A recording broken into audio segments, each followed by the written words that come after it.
Hello friends, સ્વાગત છે આપ સૌનું આપણી યુટ્યુબ ચેનલ યશસ્વી કેરિયર ઇન્સ્ટિટ્યૂટમાં. ફ્રેન્ડ્સ, આજે આપણે જીકેનો લેક્ચર લેવા જઈ રહ્યા છીએ. બધી જ એક્ઝામમાં ઉપયોગી થાય એ ટાઈપનો જીકેનો લેક્ચર હશે આપણો, અને ખાસ ક્વિક રિવિઝનમાં ખૂબ ઉપયોગી થશે આ જીકે. તો ચલો આપણે સમય ન બગાડતા લેક્ચરની શરૂઆત કરીએ.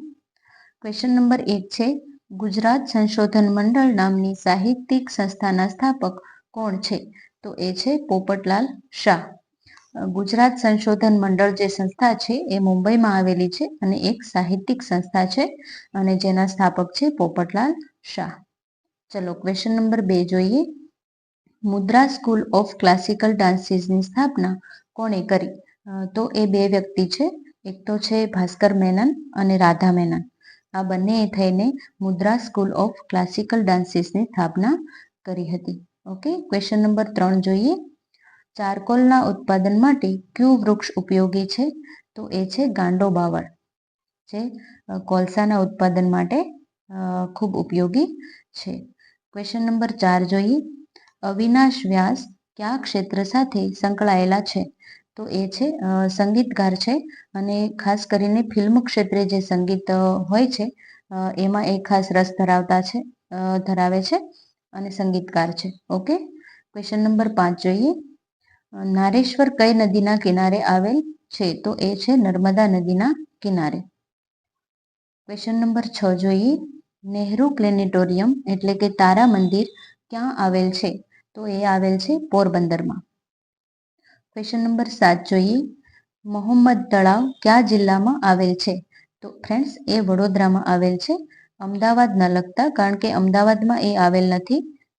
ખાસ મોહમ્મદાબાદ અને મોહમ્મદ ને રિલેટેડ કોઈ પણ ક્વેશ્ચન આવે એટલે આપણને પહેલા આપણા માઇન્ડમાં ક્લિક થાય કે ભાઈ અમદાવાદ આવતું હશે, પણ ખાસ કરીને આવા કન્ફ્યુઝન વાળા ક્વેશ્ચનમાં ધ્યાન રાખવું. ઓકે, મોહમ્મદ તળાવ આવેલું છે વડોદરામાં. ચલો ક્વેશ્ચન નંબર 8 જોઈએ. મૃણાલિની સારાભાઈ કયા રાજ્યના હતા? તો તેઓ હતા કેરળના વતની. ઓકે, ક્વેશ્ચન નંબર 9 જોઈએ. ગુજરાતની કુંવારિકા નદીઓ કઈ કઈ છે? તો એક છે બનાસ, રૂપેણ અને સરસ્વતી. આ 3 નદીઓ કુંવારિકા છે. અને શા માટે એને કુંવારિકા કહેવામાં આવે છે? તો જોઈએ આપણે. કચ્છના નાના રણમાં સમાઈ જતી હોવાથી તેમને કુંવારિકા કહેવામાં આવે છે. હવે આપણે ક્વેશ્ચન નંબર 10 જોઈએ. કાંકરિયા તળાવનું મૂળ નામ શું હતું? તો એ હતું હોઝે કુતુબ. ક્વેશ્ચન નંબર 11 જોઈએ.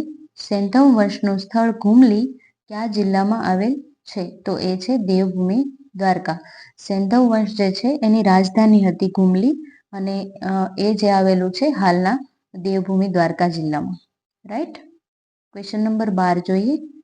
ભારતના વડાપ્રધાન અને મૂળ ગુજરાતી એવા મોરારજી દેસાઈએ કઈ જગ્યાએ કલેક્ટરની ફરજ બજાવી હતી? તો તેઓએ ગોધરામાં કલેક્ટર તરીકેની ફરજ બજાવી હતી, અને જેઓ પછી વડાપ્રધાન પણ બન્યા હતા, અને પોતે મૂળ ગુજરાતી છે. રાઈટ. ક્વેશ્ચન નંબર 13 જોઈએ. યોગ મંદિર કાયાવરોહણ કોના દ્વારા સ્થાપિત છે? આ યોગ મંદિર જે છે કાયાવરોહણ એ વડોદરામાં આવેલ છે, અને તેની સ્થાપના યોગ મંદિરની સ્થાપના કોણે કરી હતી? તો એ કરી હતી સ્વામી કૃપાલાનંદજી મહારાજે. ચલો આગળનો ક્વેશ્ચન જોઈએ. Question number 14. ક્યારેક થતો કમોસમી વરસાદને શું કહેવામાં આવે છે? જે મોસમ વગરનો વરસાદ થાય છે એને કહેવામાં આવે છે માવઠું. ચલો ક્વેશ્ચન નંબર 15 જોઈએ. કયા મુખ્યમંત્રીના સમયમાં ગ્રામ વિકાસ માટે હાઉસિંગ બોર્ડની રચના કરવામાં આવી હતી?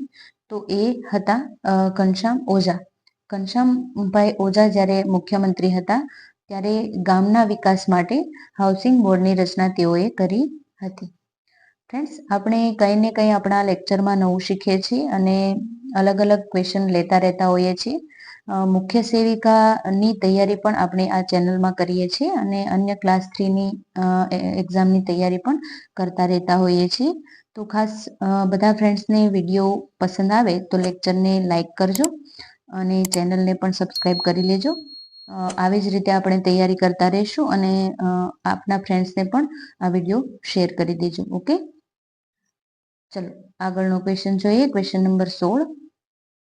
સાબરમતી આશ્રમની સ્થાપના કરવા માટે ગાંધીજીને આર્થિક સહાય કોણે કરી હતી?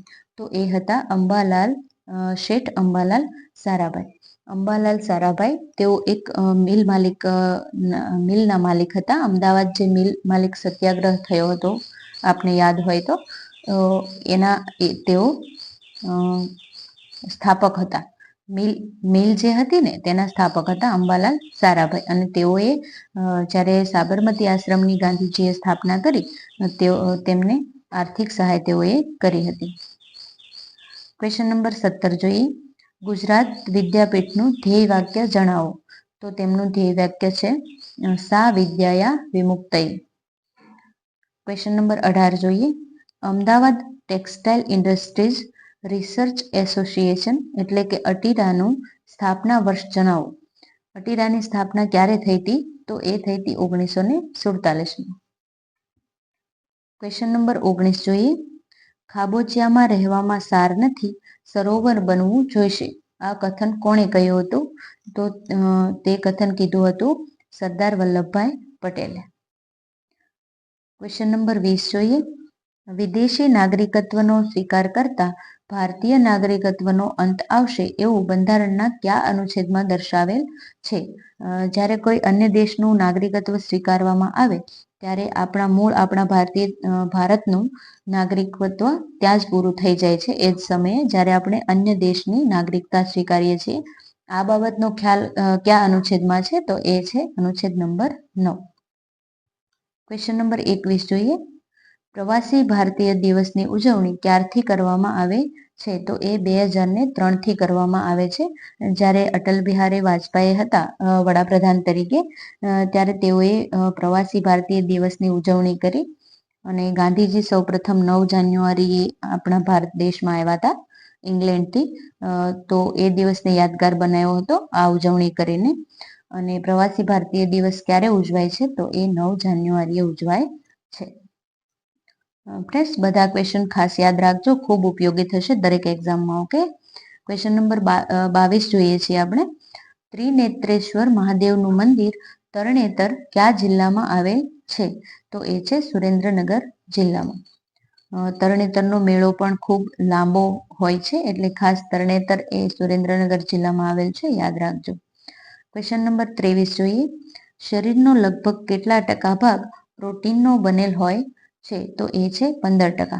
15% જે ભાગ હોય છે એ આપણા શરીરમાં પ્રોટીનનો બનેલો હોય છે. ઓકે. ક્વેશ્ચન નંબર 24 જોઈએ. જય ભીખુ પુરસ્કાર કયા ક્ષેત્ર માટે આપવામાં આવે છે? તો એ માનવ કલ્યાણ ક્ષેત્રે કોઈ પણ ઉમદા કાર્યો કર્યા હોય કોઈ વ્યક્તિએ તો તેઓને જય ભીખુ પુરસ્કાર આપવામાં આવે છે. ક્વેશ્ચન નંબર 25 જોઈએ. સૂઝની કયા વિસ્તારની કલા હોવાનું કહેવામાં આવે છે? તો ફ્રેન્ડ્સ એ છે આંદામાન નિકોબાર. સૂઝની ઉદ્યોગ ખાસ ગુજરાતમાં આપણે ભરૂચમાં વિકસ્યો છે ખૂબ જ. અને પ્રાચીન સમયમાં તો વધારે વિકસ્યો હતો. હાલ પણ એ કામ ચાલુ છે. 1-2 પરિવાર આ કામ કરે છે. પણ મૂળ એ કલા છે આંદામાન નિકોબારની. રાઈટ. તો ફ્રેન્ડ્સ આજે આપણે 25 જેવા ક્વેશ્ચન જોયા જે આપણને તમામ એક્ઝામમાં ઉપયોગી થશે. અને આ રીતે આપણે હંમેશા તૈયારી કરતા રહેતા હોઈએ છીએ. મુખ્ય સેવિકાની પણ તૈયારી કરીએ છીએ અને અન્ય ક્લાસ 3ની પણ તૈયારી કરીએ છીએ. જો આપ આપણી સાથે જોડાવા માંગતા હો તો ટેલિગ્રામ ચેનલ ખાસ છે, બંને અલગ અલગ ગ્રુપ.